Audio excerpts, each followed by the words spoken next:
Now pull up a chair, darling, and let the ice melt in your glass while the shadows of these live oaks stretch long across the tabby ruins, for there is a truth older than the salt marsh that we must settle between us. You see, there is a way of belonging that is as vital as the breath in one's lungs, a recognition that Hegel and his kin might have called the very mirror of the soul, where one is seen not as a specter or a servant, but as a necessary thread in the great weaving.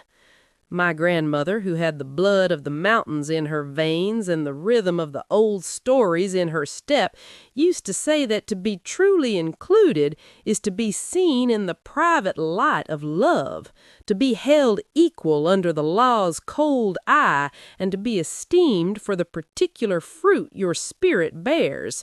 Without that, one suffers a social death, a fading into the gray moss until you are nothing but a ghost haunting your own life, invisible and unmourned. We speak of standing eye to eye, my dear, in a garden where no one bows their head out of a practiced fear.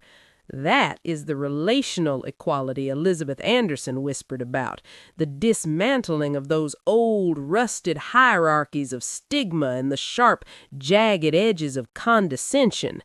It isn't enough to simply have a seat at the mahogany table if your voice is muffled by the velvet drapes or if you must speak with a borrowed tongue.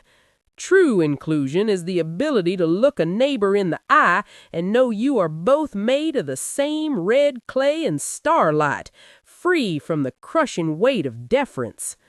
But there is a cruelty often disguised as kindness, a thing they call integration.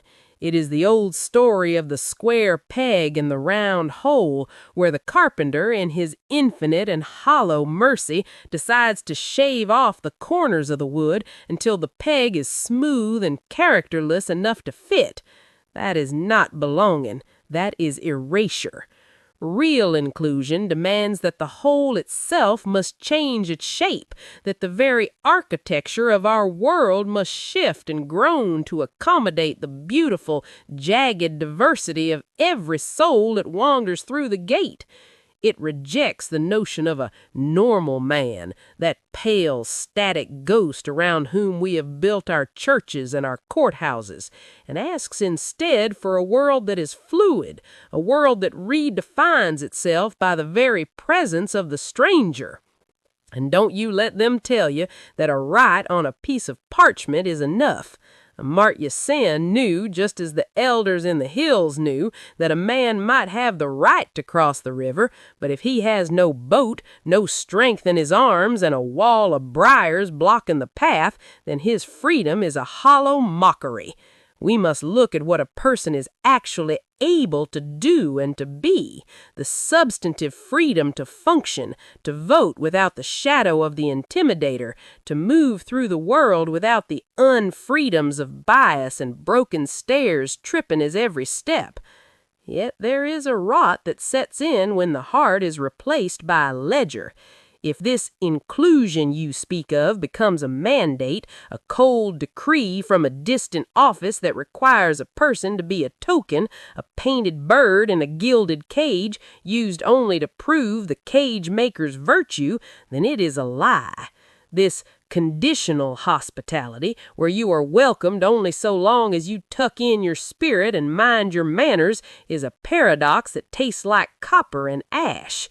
When inclusion is forced, when it is a performance of power rather than a transformation of the heart, it erases the very difference it claims to cherish.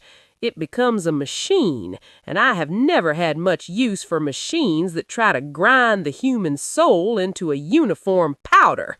So if it is to be a matter of checklists and quotas, if the norm is merely being redecorated while the soul is still expected to conform to a mandate, then I beg of you, exclude me.